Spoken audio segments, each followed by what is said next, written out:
mensagem, uma reflexão. Eu gostaria que os irmãos abrissem suas Bíblias em Romanos. Romanos é um verso bem conhecido.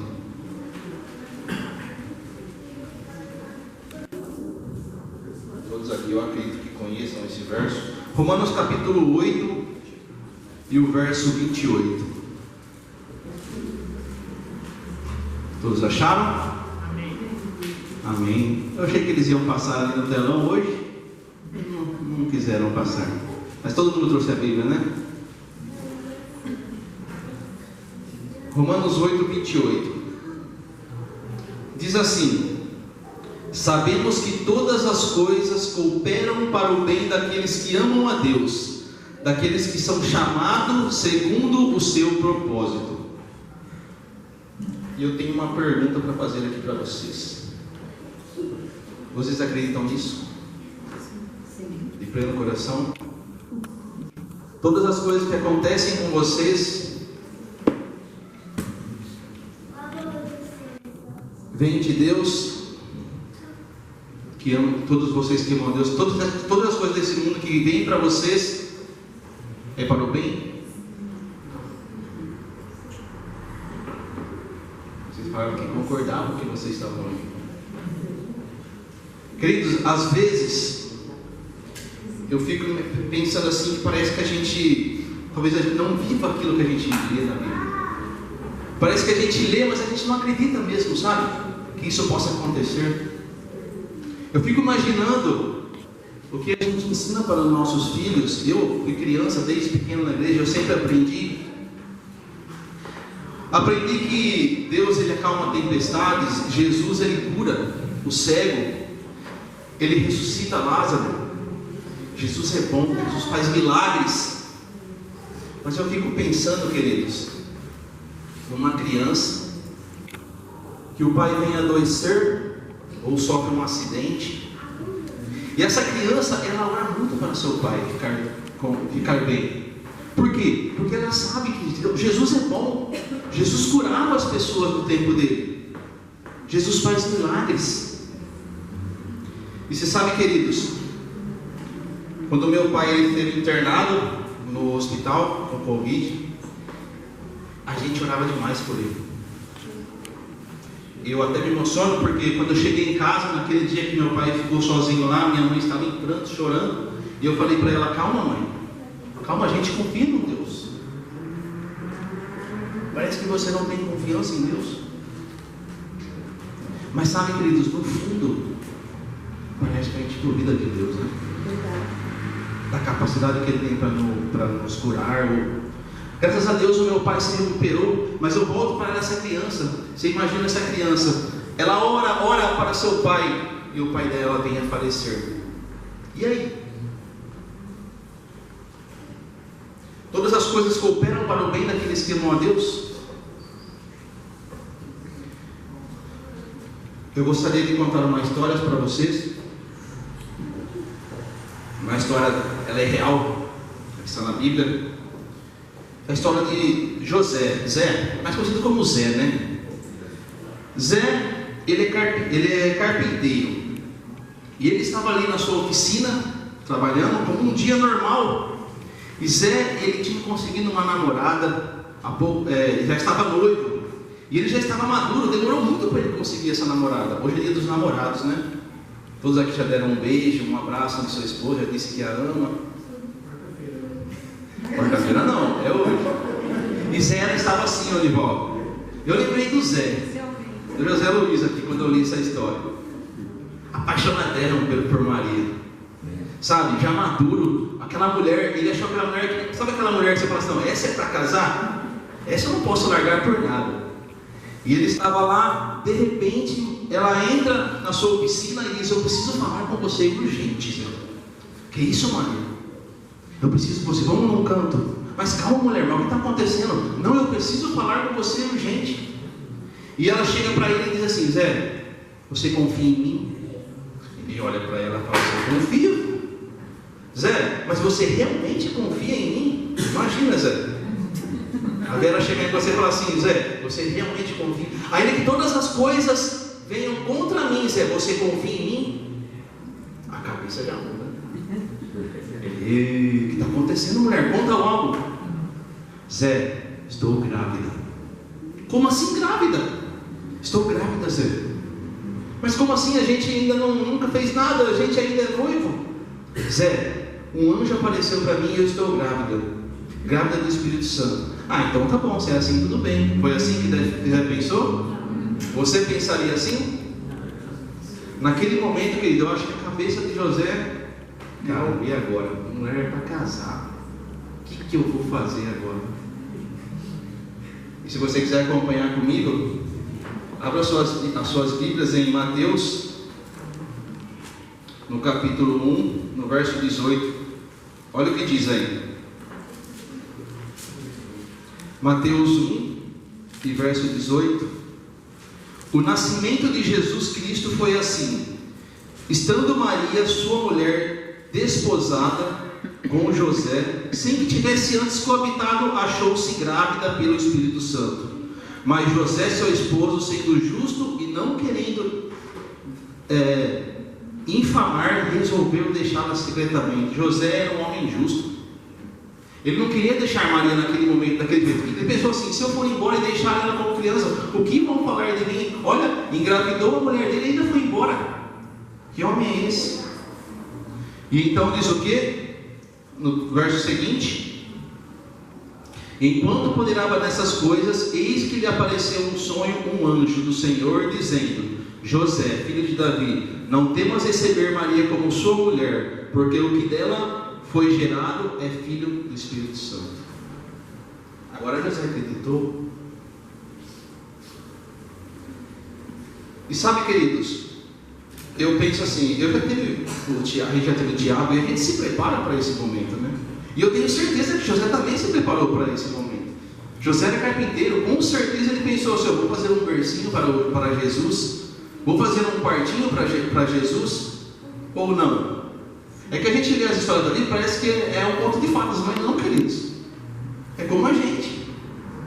Quando a gente vai ter nossos filhos, a gente se prepara para isso. A gente pensa como que vai ser o nascimento, quem vai ser a parteira, onde vai nascer a criança, ou não. É assim que vai ser. Foi assim que aconteceu com eles? Tudo que José tinha planejado veio por água abaixo.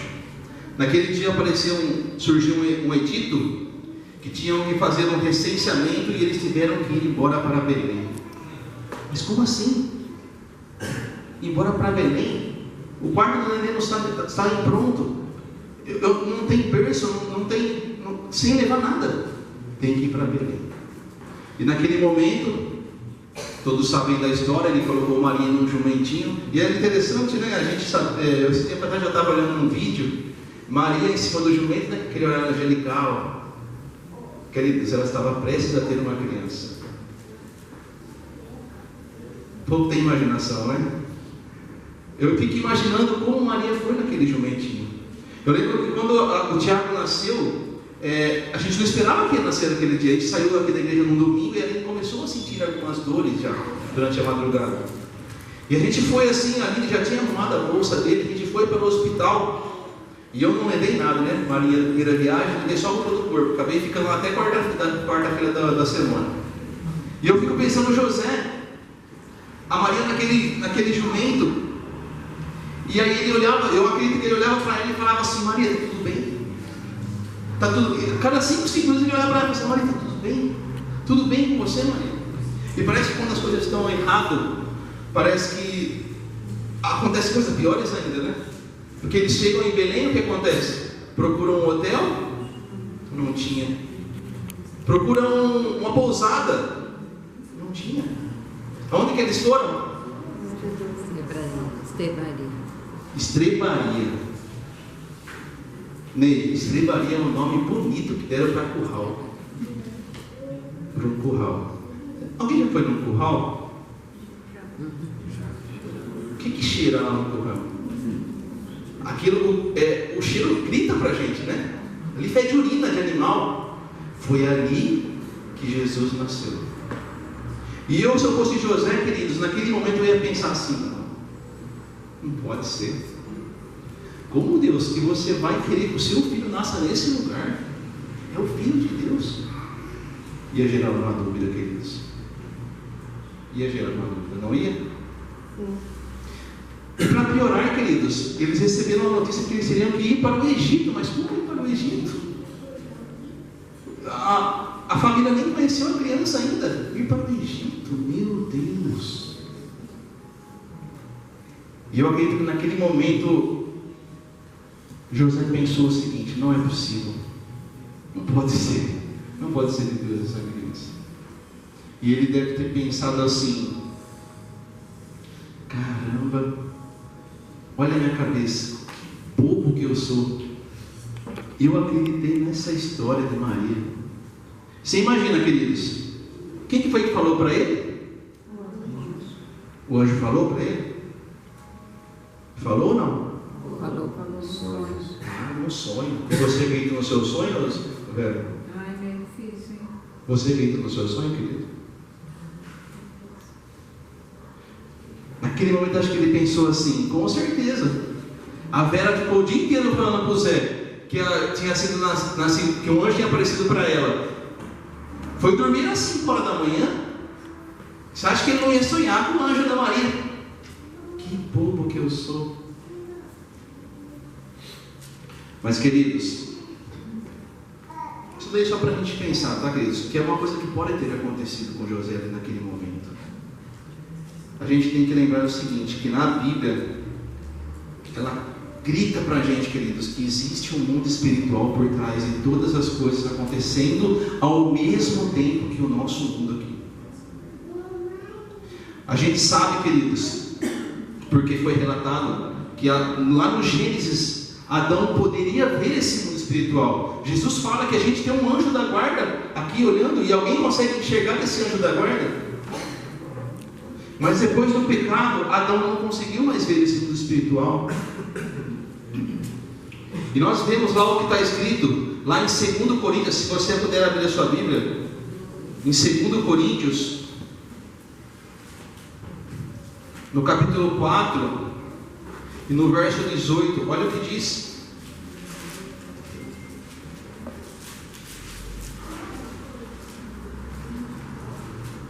Segundo Coríntios 4, 18, diz assim: não atentando nós nas coisas que vêm, mas nas que se não vêm, porque os que vêm são temporais, e os que não vêm são o quê? Naquele momento, queridos, Deus estava livrando José e Maria. Porque se você ler lá em Apocalipse 12, lá diz o seguinte: João tem uma visão, ele vê um dragão grande e poderoso com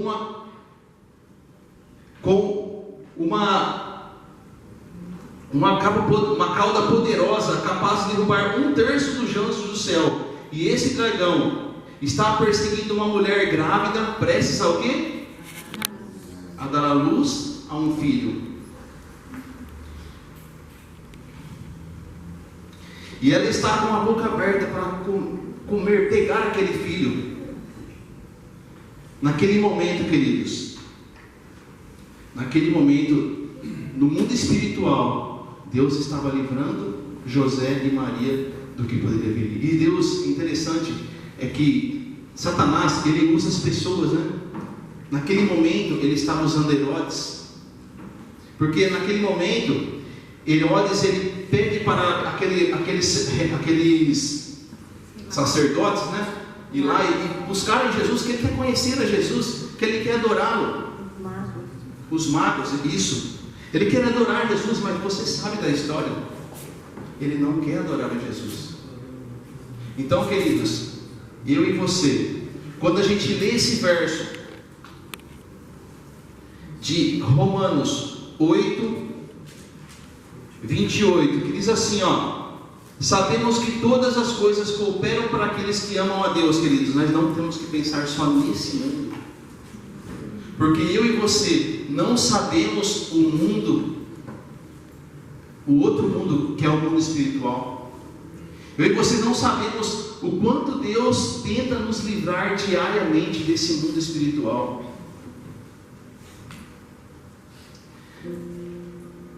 Mas, querido, é fácil quando você perde um ente querido? É fácil? Sabe, o pastor que falou esse sermão, que pregou esse sermão, ele fala de um casal. Esse casal ele tinha mais ou menos 75 anos de idade. Eles estavam casados há muito tempo. E eu lembrei do meu avô e da minha avó, né, falando desse casal. Esse casal, querido, a mulher, ela veio a ter um AVC. E o AVC dela foi muito forte. Eu não também teve um AVC. Mas o AVC dela foi muito forte. Ela ficou meses no hospital. E esse pastor, ele ia todos os dias lá e orava com aquele homem. E ele falava para o pastor: pastor, Deus vai salvar a minha mulher. E o pastor respondia: se for da vontade de Deus. E ele não gostava muito dessa resposta.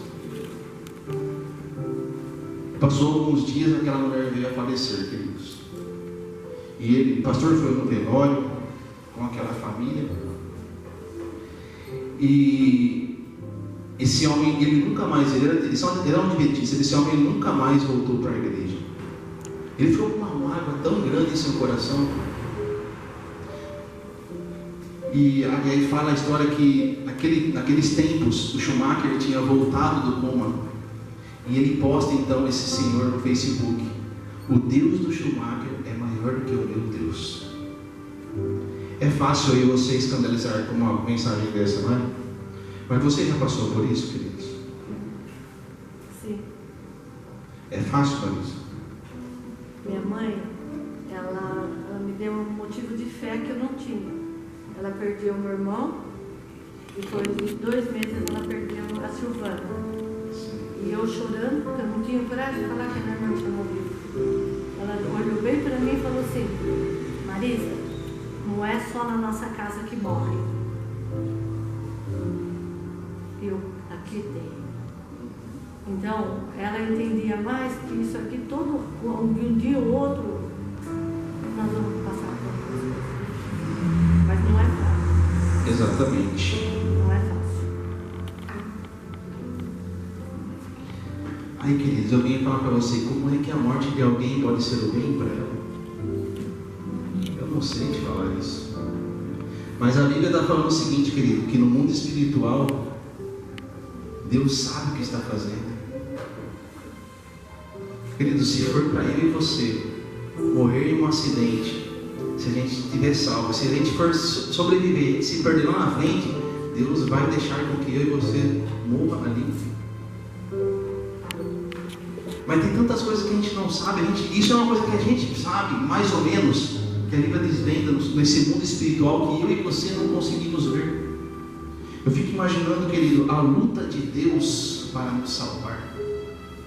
A luta de Deus para salvar o Wellington não deve ser fácil para ele não, queridos. Mas Ele quer nos salvar todos os dias. Se a gente pudesse ver a luta espiritual que Ele tem com os anjos maus e com a terça parte dos anjos maus que desceram aqui nessa terra, queridos. Por isso que eu e você, queridos, temos que acreditar nisso. Temos que ter fé nesse Deus.